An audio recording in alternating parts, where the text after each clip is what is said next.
La doctora es jefa del departamento de la unidad de cuidado crítico del Hospital San Pablo Caguas en Puerto Rico, del 2014 hasta el presente. Gracias, Alex, por esas palabras y buenos días a todos y gracias por la invitación. Vamos a tener una charla aquí, unos 45 minutos, un poquito más livianos que la patofisiología y la virología de COVID que le acaba de dar nuestro amigo Jorge. Muy buena, muy sencilla. Y entonces agradecerles a ustedes en la Universidad de San Carlos de Guatemala que han demostrado este interés. Lo que me ha llegado es que ya van 1,069 participantes, no sé si han subido algunos más, pero lo que me corresponde esta mañana es hablar sobre los signos y síntomas del COVID-19. No tengo ningún conflicto de interés relacionado a esta charla. Este dibujo me lo hizo mi hija Alexandra, de 9 añitos, para que lo pusiera en la unidad y me acordara de ella mientras estábamos en la unidad. Así que eso es algo que comparto con ustedes. Los objetivos de esta charla va a ser describir los signos y síntomas relacionados a COVID-19, explorar cuáles son otras manifestaciones emergentes.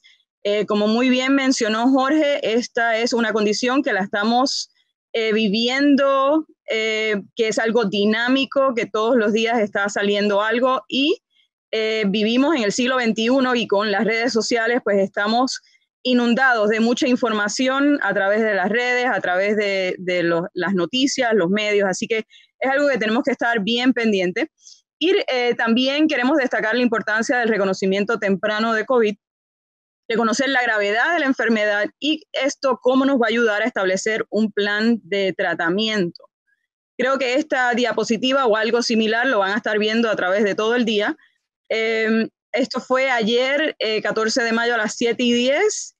Ya van aproximadamente más de 4 millones de casos confirmados y casi 300,000 muertes relacionadas a COVID. Y como muy bien preguntaban, si esto pues probablemente en unos años se va a convertir como el próximo catarro, el próximo flu. Eso va a depender mucho de si podemos encontrar un tratamiento efectivo para esta condición y tal vez si hay alguna vacuna y qué tipo de vacuna, si esto va a ser algo de una sola vez o si se va a convertir como la influenza, que va a mutar el virus y entonces va a estar con temporadas y algo así. Así que esto es algo que tenemos que tener muy presente, que nosotros estamos viviendo esto es algo histórico, una pandemia y que es cambiante a medida que sigue saliendo la información de los diferentes países. Los signos y síntomas de COVID son inespecíficos. Esta es una enfermedad y a esto es lo que nos estamos enfrentando, que puede tener desde síntomas leves o hasta una pulmonía grave y llevarnos a la muerte. Por eso es la diferencia en que tal vez en un país le llamen llovizna, en otro país le llamen tormenta. Yo creo que tiene que ver que esto es parte de un espectro. Cuando alguien tiene una respuesta de citoquinas y su huésped tiene los mecanismos de defensa o no es tan abrumador, pues entonces le podemos decir que es una llovizna. Pero en cambio, el paciente que tiene una tormenta citoquínica, que tiene falla multiorgánica, pues definitivamente eso fue casi ya un huracán categoría 5. Los síntomas varían mucho de persona a persona. Hemos tenido familias que se contagian y que la presentación dentro de ese mismo núcleo es distinta entre ellos. Y yo creo que hay cosas que hemos aprendido a medida que esto pues empezó en China y ha ido cambiando por los diferentes países cuando ha ido llegando a través del mundo, es que al principio tal vez no reconocíamos algunos síntomas que estaban relacionados a COVID-19. Recuerden que lo primero era fiebre, tos seca y falta de aire. Y entonces probablemente eso resultó en que tuviéramos personas que andaban caminando por la calle, pudiéramos decir, sin diagnosticar, que estuvieran asintomáticos o con estos síntomas no específicos leves y entonces estuvieran contagiando y tal vez eso es parte de lo que estamos viviendo ahora mismo. En la escuela de medicina, y sé que tenemos estudiantes de medicina, no sé si a ustedes también allá en Guatemala, pero a mí me enseñaron que casi el 90% del diagnóstico se hace con un buen historial y un buen examen físico. Y eso pues sí, cuando ya las condiciones han estado descritas, pero ahora tal vez se nos hace un poquito difícil y por eso es ir a la evidencia y ver lo que se ha estado reportando y estas series epidemiológicas nos vienen de mucho valor. Esto fue un corte en Wuhan, donde fue un total de 191 personas, se publicó en el Lancet, y en ellos demostraron que el sexo masculino era predominante, y también habían unas comorbilidades que estaban relacionadas, como lo es hipertensión, enfermedad coronariana, enfermedad obstructiva o EPOC, asma bronquial, y también habían otras, ¿verdad? Cualquier persona con comorbilidades era algo que nos tenía a mayor riesgo. De la misma manera, la edad, el promedio en este grupo fue 56 años, pero sabemos que los que no sobrevivían tenían una edad promedio en esta serie de 69 años. Así que eso es algo que tenemos que tener presente cuando le estamos haciendo el historial físico, y por eso es que también se han dado muchas advertencias sobre las personas que tienen factores de riesgo, que entonces también se protejan, ¿verdad? Y guarden su cuarentena. Esta es otra, que es una serie mucho más grande, 17 millones de personas, perdón. Esta fue en Inglaterra, esto fue el Open Safely, en donde ellos también encontraron que el sexo masculino, edad avanzada y lo que le llamaban deprivación, que era personas que no tenían fluidez económica, que no tenían acceso a los sistemas de salud, pacientes con diabetes descontrolada, asmáticos, y este también habló de etnicidad, los de raza negra también estaban a mayor riesgo. Lo que ellos especulan dentro de la etnicidad es que tal vez estas son poblaciones de minorías que están en desventaja económica, y tal vez por eso, y no necesariamente la raza, sino su posición de minoría y desventaja económica, los que lo estaban poniendo a riesgo. Otros factores de riesgo, este fue el CDC de Estados Unidos, pues los pacientes de 65 años o más, los pacientes que estaban en hogares de ancianos o en centros de cuidado a largo plazo. Ustedes han visto las noticias en Estados Unidos que muchos de los nursing homes y los centros de ancianos pues están teniendo una mortalidad bastante alta. Y también condiciones médicas subyacentes, las que no hemos mencionado anteriormente, obesidad mórbida, enfermedad renal hepática, ya esto lo habíamos hablado, de la misma manera enfermedad cardíaca o pulmonar y un estado inmunocomprometido. Una cosa importante cuando estamos también planificando nuestra respuesta dentro de hospitalaria o cuando estamos haciendo el historial, no solamente su perfil de salud, sino también si la persona ha viajado, si ha estado en cruceros, si ha estado en contacto estrecho con alguien que ha estado en viajes, si ha estado en algún evento, si alguien que ha estado conocido, si hay alguien que ha estado en cuarentena, que eso es algo que también es algo que se puede preguntar, porque tal vez la persona no sabe, es difícil tal vez que no sepan esto en lo que estamos viviendo, ¿verdad? Lo que es COVID-19, pero tal vez si uno le pregunta a alguien que ha estado en cuarentena, y entonces los síntomas de fiebre, respiración, los síntomas nuevos que han estado añadiendo en el CDC. Esta hoja nosotros la hicimos en el hospital y lo hago como un paréntesis, en donde el paciente o el representante lo firma con fecha y hora, ya que esto también es algo que cuando una persona tiene que sentarse, leer una pregunta, escribir, lo hace con un poco más de conciencia, contrario que si uno está haciéndole las preguntas, tal vez te contesta sí, no está prestando mucha atención, y entonces puede ser un factor importante cuando uno está haciendo el historial del paciente. Lo otro es que ya a nivel hospitalario, pues médico legalmente protege, ¿no?, el tener a un paciente o a un familiar firmando que ha hecho este tipo de preguntas. Así que los signos y síntomas típicos, vamos a hablarlos de los típicos y los no típicos, y al final vamos a añadir unos cuantos que han estado saliendo. Esto es la serie con el World Health Organization, la misión en China. Estos fueron casi 56,000 casos confirmados. Ellos predominantemente fue fiebre alta, que no cedía, tos seca, producción de fatiga, producción de tos, mucosa, dolor de la garganta, dolor muscular, falta de aire. Y también estaban los escalofríos, los dolores de cabeza, algunos síntomas gastrointestinales, diarrea. Se documentaron en esto que también un 0.9% hemóptisis y también congestión en la conjuntiva. Por eso es que tal vez a veces se dice que es como se pensaba que tal vez que era como un catarro leve. En los centros del CDC puso fiebre, y esto varía dependiendo del estudio. Hay estudios que documentan que tal vez menos de la mitad de los pacientes tienen fiebres, pero hay otros en donde documentan que la mayoría, casi un 90%, tienen fiebre. Y lo otro también es disnea, donde usualmente empieza al 6º día, y lo que llamamos que tenemos que estar muy pendiente es si tenemos la hipoxia silente. Una cosa que quiero comentar es que también el CDC añade, ¿verdad?, otros síntomas asociados al COVID, lo cual es la tos, falta de aire, fiebre, escalofríos, dolor muscular, el dolor en la garganta y también la pérdida de sabor y olfato en estos pacientes. Al principio hablaban de cómo podíamos distinguirlos. Yo no estoy tan segura si ahora con todos los síntomas y síntomas que están saliendo, si podíamos estar distinguiendo, ¿verdad? Y ya en el nivel de pandemia. Así que debiéramos considerar a todo paciente que puede que sea ya sea asintomático o alto riesgo de que tenga coronavirus.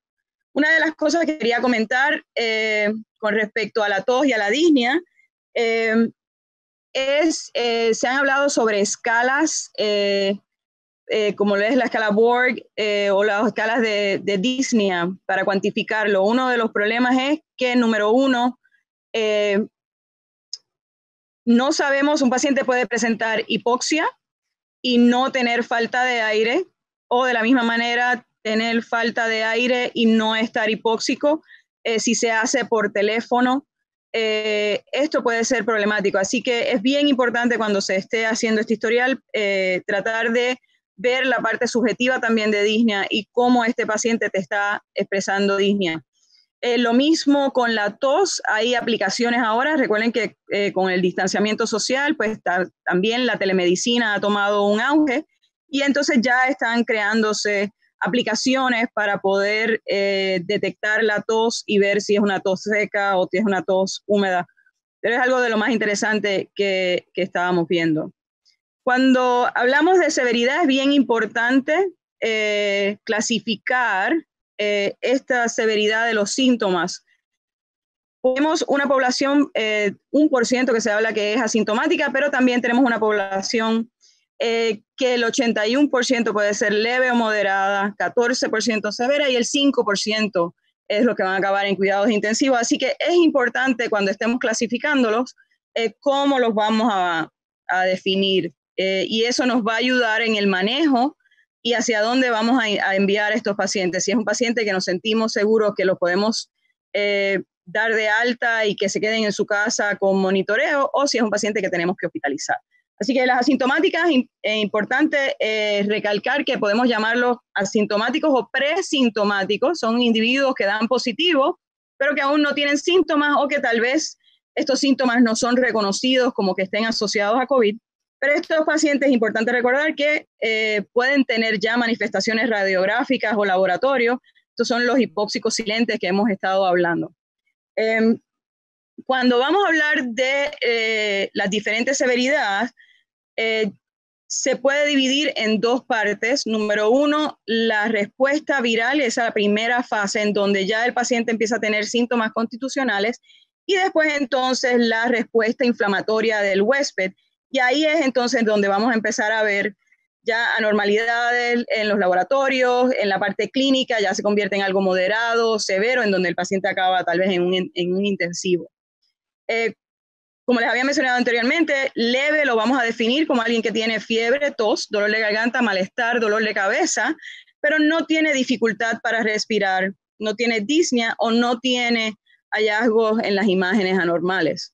Esta es una de las aplicaciones que les estaba comentando anteriormente, que usa inteligencia artificial para detectar estos sonidos de tos y COVID, y esto pues se está utilizando mucho en la respuesta de telemedicina, cuando un teleconsulta que un paciente llama, y tal vez esto nos puede ayudar a identificar a estos pacientes. Con respecto a disnea, también le estaba comentando, ¿verdad? Hay instituciones que están usando el Roth Score, y una de las cosas por las cuales no se recomienda, número uno, el Roth Score se hizo para una enfermedad crónica, fue un cardiólogo, y no está aplicado para síntomas agudos. Y de la misma manera, no puede distinguir entre un paciente que esté hipóxico, pero que no tenga falta de aire, que es algo que vemos en estos pacientes de COVID, o que sí esté con disnea, pero no tenga hipoxemia. Así que no es una buena herramienta para distinguir. Sí hay otros que tal vez sean un poquito más objetivos, pero tampoco tienen el componente subjetivo de ansiedad que a veces siente el paciente. En las enfermedades moderadas, ya este paciente tiene enfermedad del tracto respiratorio bajo, ya tiene una saturación mayor de 93, y este tipo de paciente, pues aquí pudiéramos estar utilizando algún tipo de herramienta como es el Curve 65, en donde pues se usan los elementos de confusión, la urea, la tasa respiratoria, la presión y la edad. Y si estos pacientes tienen un Curve 65 mayor de 1, ya este es un paciente que normalmente cuando tiene pulmonía se sugiere una hospitalización. Así que esto es algo que puede que sea recomendable para utilizarlo cuando hacemos algoritmos de manejo de estos pacientes de COVID. Ya un paciente con enfermedad severa tiene una frecuencia respiratoria mayor de 30, ya está hipóxico, tiene una PAFI menos de 300, con infiltrados mayor del 50% radiográficos. Aquí ustedes ven una imagen de CT de los estudios de Gattignoni con respecto a esta enfermedad. Y entonces los pacientes críticos es ya el severo, que entonces ya tiene choque séptico, falla multiorgánica, y el que estamos viendo usualmente ya empieza desde el día 6, pero ya el día 8, 9, 10, 11 de la enfermedad es cuando entonces tiene esta falla multiorgánica que correlaciona con la respuesta inflamatoria del huésped y no tanto definiéndose con su carga viral. Esto es yo creo que esta figura de Bodama que se publicó en Intensive Care Medicine, la hemos visto todos en las redes sociales, ha sido de buen beneficio, no solo porque te habla del tiempo a lo largo del continuo de cómo se van a estar comportando estos pacientes, sino también te habla del soporte de oxígeno, la falla multiorgánica, ya cuando debes estar considerando tal vez añadir antibióticos, agentes antivirales, ayuda un poco en la parte del manejo. Es algo temprano, no incluye nuevas terapias que yo sé que se van a estar hablando al final durante el curso de hoy. ¿Por qué es importante distinguir entre leve, moderado, severo? Y esto viene del reporte del World Health Organization y de China, porque vemos que los pacientes que tenían enfermedad leve y tal vez algo de moderada, pero la mayoría de los pacientes con enfermedad leve recuperaban. Los de moderados sí hay una gran mayoría que recupera, pero sí empiezas a ver un grupo de personas que van deteriorando. Así que por eso es que es importante esta distinción, porque va a determinar si este es un paciente que vas a dar de alta de la sala de urgencias o le vas a dar el seguimiento en su casa, o si es un paciente que ya tienes que hospitalizar porque está a alto riesgo de deterioro o que pueda deteriorar. Este es basado en esta información, esto fue uno de los algoritmos que hicimos en el hospital para la sala de urgencia y también para ayudar a la facultad médica, en donde incluimos, ¿verdad? Los síntomas leves, los moderados, los severos, incluimos el Curve 65, y entonces qué cosas podíamos estar haciendo sobre darlos de alta, o ya si el paciente se admitía, si necesitaba una admisión a la UCI, o si entonces ya o podía ir a una sala con telemetría, y entonces cuando ya podíamos dar estos pacientes de transferencia al intensivo e inclusive considerar un alta. Otros signos y síntomas que pudiéramos también estar presentes, tenemos los síntomas neurológicos. Esto fue una serie de Mao que se publicó en JAMA del 2020, en donde en China se identificaron 214 pacientes y una tercera parte, casi, o sea, 36.4% de estos pacientes presentó algún tipo de manifestación neurológica. Y en este estudio las dividieron en 3 categorías, en central, periferal y esqueletal, en donde las centrales podían hacer desde apoplejías cerebrales, así que pueden estar presentando con un stroke, pueden tener ataxia, convulsiones, pero también dolores de cabeza, mareos, eso es algo del sistema nervioso central. En el sistema periferal tenían las neuropatías, algún tipo también musculoesqueletal mialgia, pero también aquí fue que también se habló sobre los cambios en el sabor, en el olor, en la vista, lo cual es importante tener presente en esto. Este estudio hizo que cambiara nuestro protocolo con los pacientes. Nosotros somos un centro primario de stroke, hizo que cambiáramos la manera en que estábamos haciéndole cernimiento a estos pacientes y añadir estos síntomas neurológicos cuando estábamos pensando en una sospecha de COVID. Otra cosa que también se publicó, esto fue en Italia, donde 1/3 de los pacientes también estaban reportando problemas de olfato y de gusto. Y de la misma manera en Corea del Sur, el 30% de los pacientes estaban presentando anosmia como su primer síntoma. Y es por eso que entonces también se hace un tipo de sniff test, en donde le dan vinagre a las personas y se usa como manera de cernimiento. Fue publicado por Iacobucci en el 2020. Así que esto es un militar, una de las bases militares en Corea del Sur y usando el vinagre para poder usarlo de cernimiento. Así que es algo que también pudiéramos adaptarlo en nuestras áreas. En Italia se publicaron 5 pacientes con síndrome de Guillain-Barré. Lo interesante de esto era que el intervalo entre que se hacía la presentación clínica de COVID y el desarrollo de Guillain era temprano, los primeros 5 a 10 días. Ya más tarde, cuando estaban presentando neuropatías, la etiología no necesariamente era por Guillain-Barré, sino que era algo que se estaba presentando de una manera temprana. Otra de las cosas que también neurológicas se están observando es meningitis, encefalitis. Este es un paciente donde se hace un case report. Esto fue en Japón, donde vemos aquí en la parte una ventriculitis, aquí en el área del hipocampo también inflamación. Estos son unos MRIs. Aquí tiene sinusitis también, pero era para poderles demostrar que también tenemos envolvimiento de meningitis, encefalitis en estos pacientes cuando se presentan. Así que eso es algo que es importante. De la parte respiratoria estoy segura que el doctor Javier Pérez Fernández, cuando hable del manejo del paciente crítico, nos va a hablar mucho de esto, pero no puedo dar una charla sobre signos y síntomas sin hablar sobre los fenotipos H y LD, Luciano Gattignoni. Yo creo que todos estamos al tanto de esto. Bien importante distinguir que hay pacientes que tienen una lactancia baja, una complacencia alta, y otros pacientes que tienen una lactancia baja, una complacencia alta, lo cual hace que el abordaje y el manejo de la ventilación mecánica sea distinto. Es muy importante poder distinguir entre estos dos una vez ya el paciente esté hospitalizado. Otra de las cosas que también se han ido identificando es síntomas gastrointestinales. Esto es una serie de 204 pacientes en 3 hospitales de la China, en donde la mitad de ellos reportaron síntomas gastrointestinales. La mayoría fue pérdida del apetito, 78% de estos pacientes, pero también una tercera parte presentaron con diarreas y después también náuseas, vómitos, dolor abdominal.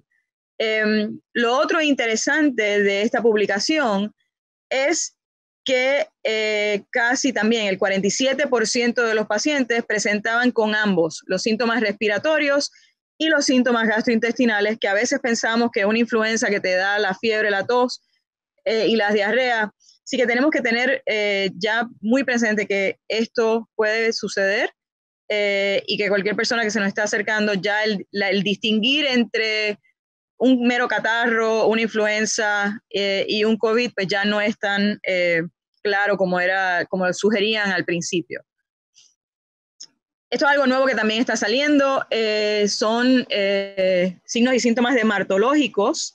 Esta fue un paciente que se presentó con un rash que parecía dengue, y nosotros que vivimos en Centroamérica y Caribe, que tenemos dengue durante todo el año, pues sí, también un rash que se podía confundir como dengue. Esta es otra en Italia, que se está describiendo las manifestaciones cutáneas. Inclusive en Estados Unidos la Asociación Americana de Dermatología está haciendo un registro de estas manifestaciones dermatológicas. Una de ellas, las más que se están comentando, son los dedos COVID, los dedos de los pies, este tipo de isquemia acral, hinchazón, que se está viendo. El rash morbilliforme, que se pudiera confundir con dengue. También hay un rash vesicular, petequial, y usual, esto lo comentó el doctor Hidalgo en sus últimas diapositivas, que estamos teniendo un estado hipercoagulable. Estos pacientes con shock, y es igual como todos los otros de shock, también presentan livedos reticularis, y entonces urticaria es algo que también están presentando. Los hallazgos laboratorios, y ya estamos casi acabando, podemos ver anormalidades ya sea en el CBC, como sería una linfopenia, pero también otras cosas como serían los dímeros altos, que son reflejos de estados hipercoagulables, proteínas inflamatorias, LDH.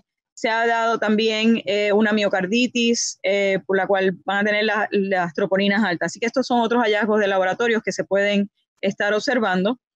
Y por último, aunque no soy pediatra, pero sí es algo que se está reportando, que es el síndrome de Kawasaki, donde es fiebre, rash, inflamación, hinchazón de las manos y los pies en niños. Y lo traigo aquí porque aunque somos adultos, por lo menos yo soy intensivista de adultos, entiendo que puede que hayan pediatras en la audiencia, y es algo que se pensaba que los niños no se afectaban con esta condición, pero no, están saliendo reportes de este síndrome de Kawasaki, y se trata igual, ¿verdad? La parte de soporte, inmunoglobulina, hospitalización y monitoreo en estos pacientes.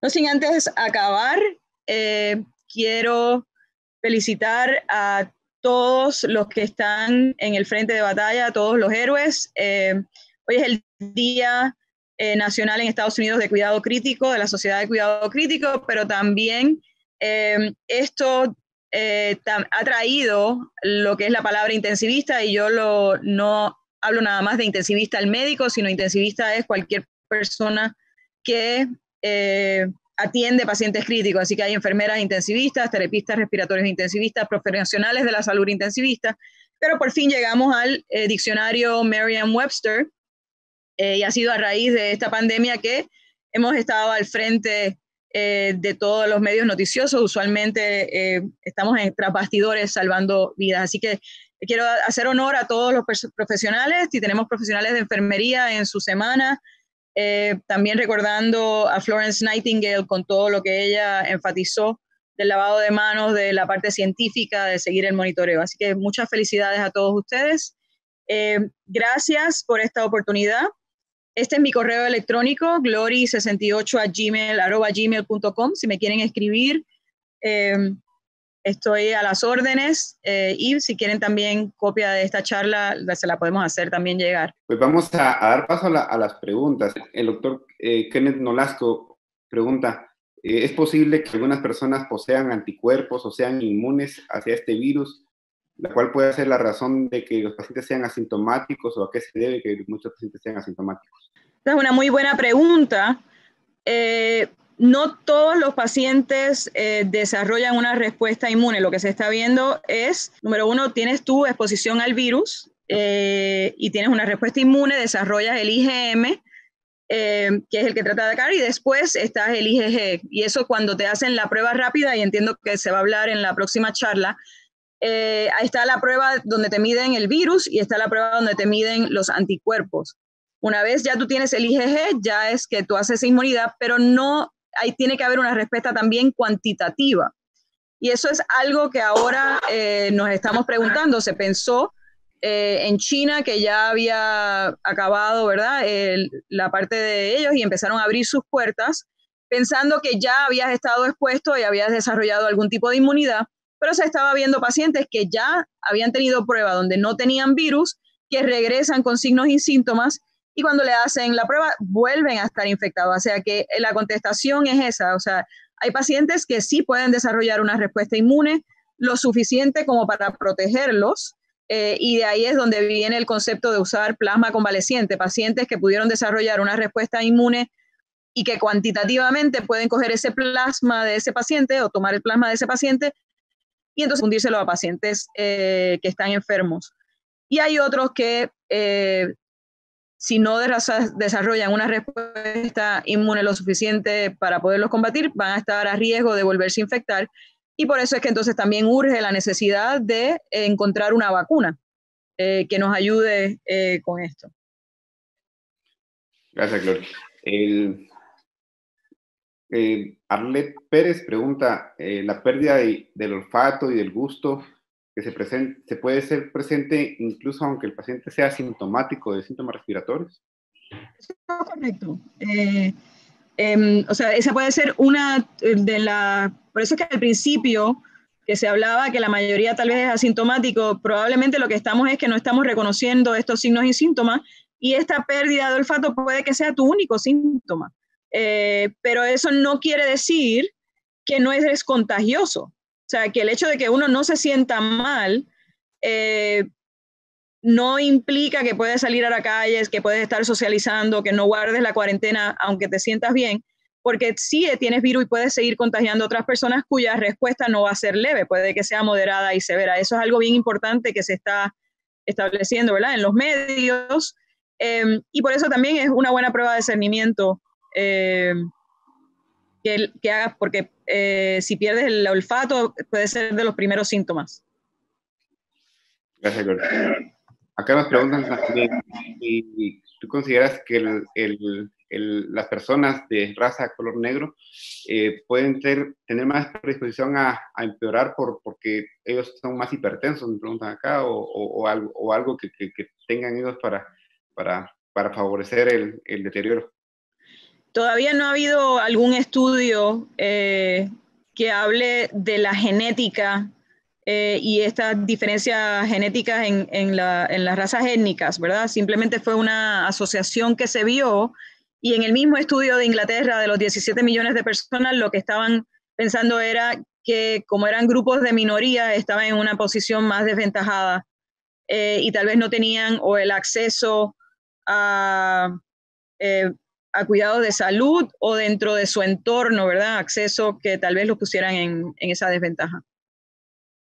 Ok, muchas gracias, Gloria. Creo que, vamos a ver, no tenemos más preguntas por el momento. Preguntan acá sobre tratamientos, no sé si quieras comentar algo al respecto. Preguntan si en pacientes que están con asintomáticos se puede dar el tratamiento acitromicina, hidroxicloroquina, y van a la casa, o no vale la pena dar el tratamiento solo a los asintomáticos. Bueno, ahora mismo las guías hablan de que a los asintomáticos o a los leves no se les esté dando tratamiento alguno. Recuerden que también la combinación, o sea, el estar dando medicamentos, plaquenil, acitromicina, también tienen un perfil de efectos secundarios, y si se usa esa combinación pudiéramos estar entrando en problemas de prolongación de QT y arritmia. Así que no son inocuos los tratamientos que nosotros damos. Y por eso es bien importante saber a quién se los vamos a dar, qué indicaciones, y eso es todo en la medicina, ¿no? No solamente ahora con el COVID, pero es importante saberlo, y por eso es que tal vez vemos tanta diferencia en resultados en todos estos estudios que se están haciendo a través del mundo, porque la selección de los pacientes tal vez es distinta. Tal vez hay grupos que le dieron a todos, otros que le dieron a los severos, otros que le dieron a los moderados. Así que eso es bien importante cuando estemos viendo toda esta información y haciendo análisis de tratamiento, a quiénes le vamos a estar dando. Nosotros, a los asintomáticos y a los leves, no se le está dando, tampoco estamos dando profilaxis.